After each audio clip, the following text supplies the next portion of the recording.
It's a We're Not Wizards review. Skulk Hollow from Pencil First Games. One of my major bugbears for any game that comes from Kickstarter platform is that of one that is simply too overproduced. Bling for bling's sake.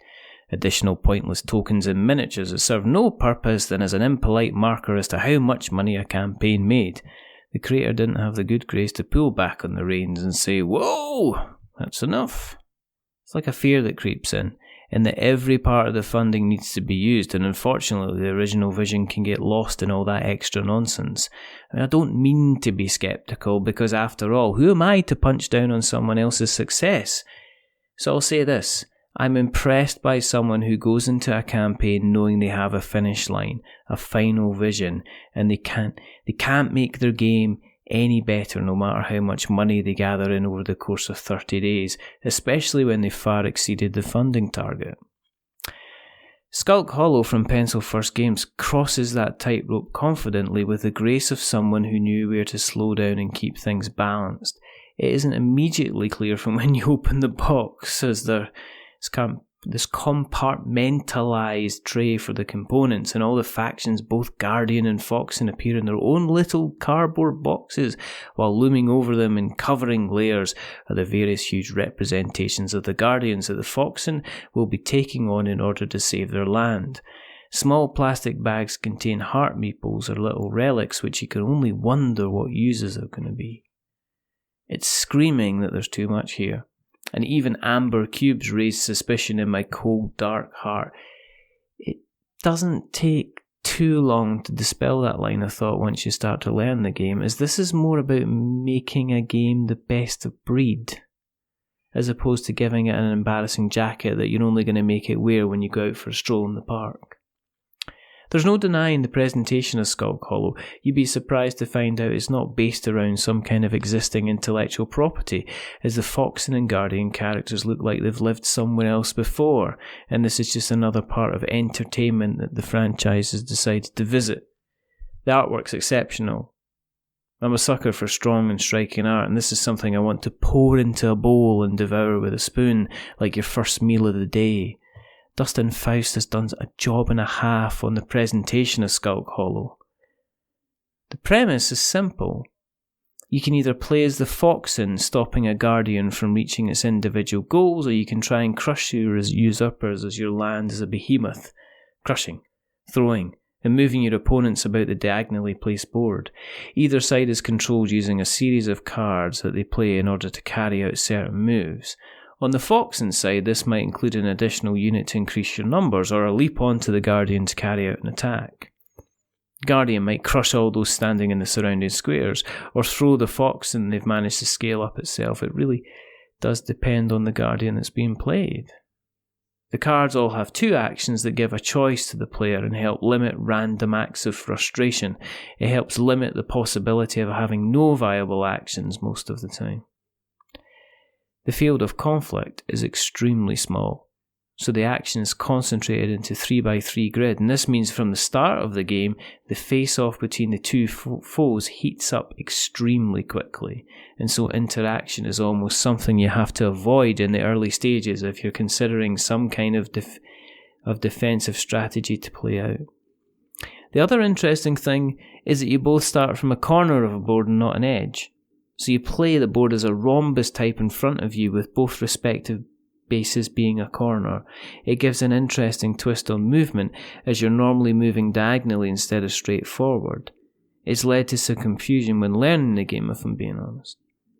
But nothing after a few plays won't sort it out. And some quiet correction when playing with younger players who are learning. One of the coolest aspects of the game is that as the Foxen you get to scale the Guardian you're facing off against, and this is represented by you taking your piece and physically putting on a sizable cutout of the Guardian. Then, just like another famous PlayStation Colossus title, you then attack various parts of the Guardian to knock out the different attacks they have at their disposal. Once all the areas on the Guardian have been vanquished, then the Guardian is effectively destroyed and the Foxen return home triumphant. Such a neat idea, and it manages to work extremely well. It's an excellent visual representation of the progress that's being made over time as you fight your epic battle. And it will be epic. And at times, it's also a slog, as the balance of who's winning can shift back and forward within a round very quickly. It's better to look at Skulk Hollow as a sibling to Root, or at least like a second cousin, as there are a lot of tactical decisions to make depending on the Guardian you're facing off. Normally, just charging in and hoping for the best is going to result in multiple casualties on the Foxen side, as the Guardian will have access to attacks that can affect everyone in the same space. At the same time, the Guardian needs to be mindful of its win condition and how best to make that work. Simply smashing the opposition might be futile, as someone like the Tantos Guardian needs to have 6 tentacle roots present in 6 places on the board, while the Apoda is wanting to collect rune tokens that have been left on the board to take back to his lair. So the destruction is fun, but at the same time, it's not going to win you the game. Skulk Hollow requires some strategy on both sides if either are going to triumph. Now, this doesn't mean that on occasion it can stumble, but not completely fall over. It can be gloriously unforgiving at times if the wrong cards come up for you and the right cards come up for the Guardian, and you knock the Foxen back to their starting space after a lucky and punishing round. You can use any power cubes you've gathered to take a free action as a choice, but sometimes the situation can leave to you feeling you're a fly trying to bring down a jumbo jet. Pencil First suggests you start with Grak as the Guardian when you play the game for the first time. And surprisingly, it's not for your benefit, as it's a fairly straightforward character to learn. It's more for the Foxen player to get to grips with what they need to do to band together and win. And once you bring in some of the other Guardians, then it becomes a tough fight, where some would claim the odds are stacked in favour of the natural behemoths due to how hard they hit and in some cases how far. It's actually a bit refreshing to have a game where it's not about upgrading to essentially power your opponent off the board. When it clicks really well, but it's a hell of a lot harder and tougher than the box art would suggest. It also plays relatively quickly, and you can get through a battle in an hour once you have the hang of how things play. Packed in the box are alternatives for the Foxen as well as different Guardians, which I would advise to try at least once to find someone who fits in with your own particular style of play. Skulk Hollow is a game that demands multiple plays in order to unwrap the goodness that its presentation suggests. If you stick with the same characters and hate it, well, you've partly got yourself to blame. Think of it more of a miniature war game than a cutesy tabletop My First Skirmish, and you'll get something out of it. Set it up on the table for a week and give it a bash as often as you can. Sample everything from this war like a buffet. You'll find a faction or a hero that'll work for you.